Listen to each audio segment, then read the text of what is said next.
ಹುಣ್ಣಿಮೆ ಅಂತ ಹೇಳಿ ಇಡೀ ಭಾರತದಲ್ಲಿ ಈ ಹಬ್ಬವನ್ನು ಆಚರಣೆ ಮಾಡ್ತಾರೆ. ಈ ಆಚರಣೆ ವಿಶೇಷ ಏನಪ್ಪಾ ಅಂದ್ರೆ ಪುರಾಣಗಳ ಪ್ರಕಾರ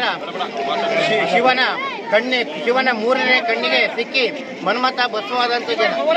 ಯಾಕೆ ಮನ್ಮಥನ ಭಸ್ಮ ಮಾಡ್ಬೇಕಂತ ಕಾರಣ ಏನು ಅಂದರೆ ಷಣ್ಮುಖನನ್ನ ಒಬ್ಬ ರಾಕ್ಷಸ ಇರ್ತಾನೆ ತಾರಕಾಸುರ ಅಂತಲೇ. ಆ ತಾರಕಾಸುರ ಸಂಹಾರ ಮಾಡಲಿಕ್ಕೆ ಶಿವನಿಗೆ ಮಗ ಹುಟ್ಟಬೇಕಾಯ್ತು.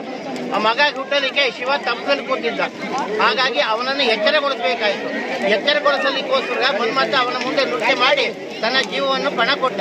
ಹಾಗಾಗಿ ಅಂದ್ರೆ ಕಾಮ ಅಂದ್ರೆ ಆಸೆ, ನಮ್ಮಲ್ಲಿರುವಂಥ ಆಸೆ ಆಮಿಷಗಳು ಏನಿದೆ ಅದನ್ನೆಲ್ಲ ಸುಟ್ಟು ಬೂದಿ ಮಾಡಿ ಒಳ್ಳೆ ವಿಚಾರವನ್ನ ಸಮಾಜಕ್ಕೆ ತಂದ್ರೆ ನಾವು ಉತ್ತಮವಾದ ಪ್ರಜೆಗಳಾಗ್ತೀವಿ, ಉತ್ತಮವಾದ ನಾಗರಿಕರಾಗ್ತೀವಿ, ಉತ್ತಮವಾದ ಭಕ್ತರಾಗ್ತೀವಿ ಅಂತ ಹೇಳಿ ಇದನ್ನು ಅದು ಗುಣ ವಿಚಾರ ಅಂದ್ರೆ ನಮ್ಮಲ್ಲಿರುವ ಕೆಟ್ಟ ಗುಣಗಳನ್ನು ಸುಟ್ಟು ಒಳ್ಳೆಯದನ್ನ ಇಟ್ಕೋಬೇಕು ಅಂತ. ಕಾಮ, ಕ್ರೋಧ, ಲೋಭ, ಮೋಹ, ಮಹಾಭಕ್ತ ಏನಿದೆ ಅದನ್ನೇ ಸುಟ್ಟು ಒಬ್ಬ ಪರಿಪೂರ್ಣರಾದಂತಹ ಮಾನವನಾಗಬೇಕು, ಮನುಷ್ಯನಾಗಬೇಕು, ಸಮಾಜಕ್ಕೆ ಒಳ್ಳೆ ದಾರಿಯನ್ನು ತೋರಿಸಬೇಕು ಅನ್ನೋ ಉದ್ದೇಶವೇ ಈ ಹಬ್ಬದ ಆಚರಣೆ ವಿನಃ ಇದರಲ್ಲಿ ಬೇರೆ ತರ ಏನು ಸುಡೋದು ಆಡೋದು ಆಟ ಆಡ್ಕೊಂಡು ಹೋಗೋದಂತಲ್ಲ.